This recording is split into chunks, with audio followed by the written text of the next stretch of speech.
Hello and welcome to another trip report. Today I'm flying on Emirates Boeing 777-300 ER from Dubai to Colombo in their business class. Let's see what's in store today. After landing into Dubai from Munich, we passed through security, which was as always efficient, and proceeded to the lounge in Concourse B. The lounge offered many food varieties, such as Western, Indian, etc. It also provided shower facilities. So after having a shower, we went straight to the gate for boarding. My ride today, registration A06 type Boeing 777-300 ER, age of 2 years, seat 10K. While boarding the aircraft, I noticed that our aircraft had a special livery. Then I realized that the aircraft had the Dubai Expo 2020 green livery, which at the time only 4 aircraft had it. So it was very lucky to be able to get on board this aircraft. It's always exciting to be boarding an aircraft, whether it's going back home or going to a new country. Do you feel the same? Leave a comment below. Alright, let's go left from here, the business class. If you go straight, it's for the economy class passengers.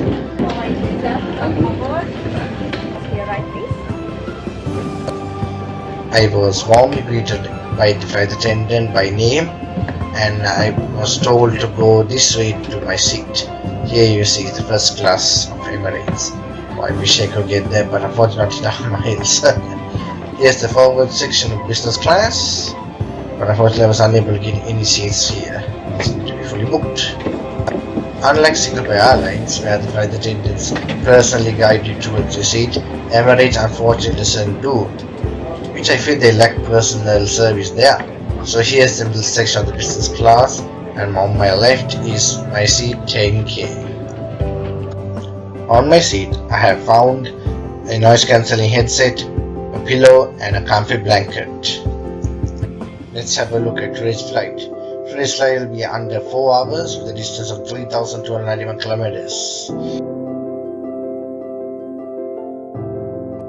A flight attendant came round with welcome drinks with the choices of orange juice, champagne and water, and I chose my usual welcome drink being orange juice. Seat 10K offers an excellent view of the engine. Now let's explore the seat. On my left is this huge tab, which is very useful to use, and here we have a handset as well. Good leg room as well. This is today's menu. In my opinion, Emirates have a better dinner menu than a breakfast menu. It was soon time for takeoff to go back home. Enjoy and listen to the GE90 engines as it rose up for takeoff.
Before takeoff, the flight attendant came over and said breakfast will be served 2 hours prior to landing, which I was okay with. So after taking off, I just dozed off to sleep until I was awoken for breakfast. The seat does recline to a almost 180-degree flat bed. I had a decent 2 hours sleep, and it's a beautiful morning out there. For breakfast, I selected the scrambled eggs with sausage, which was quite delicious, but not the most impressive, I must say, with yogurt and fruits as well. I was also offered with bread and some roti, which I did accept. There was tea and coffee as well, but I prefer not to take since it's not so good on airlines. As soon as we finished our meals, it was soon time to land into Colombo Bandaranaike International Airport.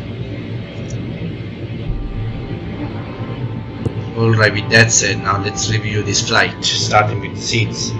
The seats were quite good, very comfortable, and had a very good recline and was very responsive with the touch screens.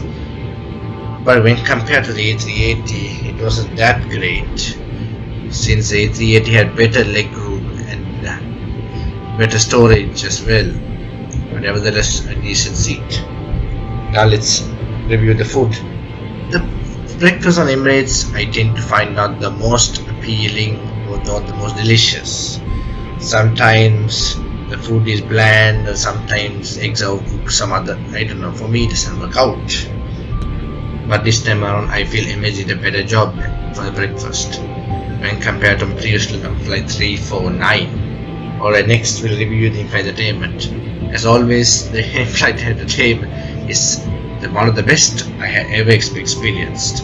Adding to the fact that I was lucky to be on the new aircraft equipped with the latest in-flight entertainment.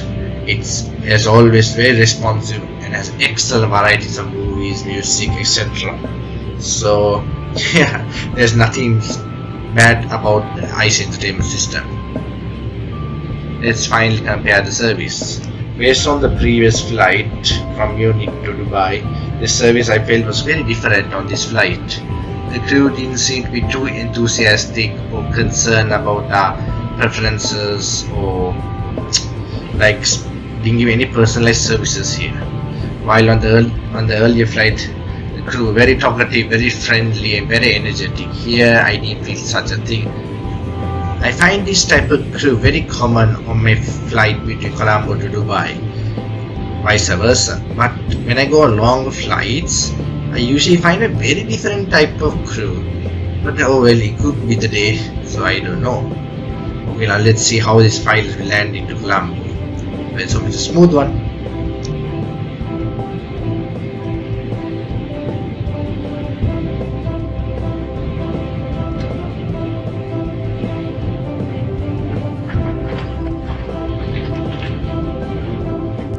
A perfect touchdown by the captain. Well done.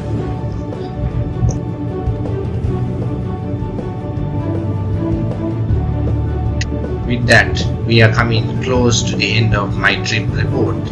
So this is my first trip report using my voice. So I hope you don't find my voice too cracked.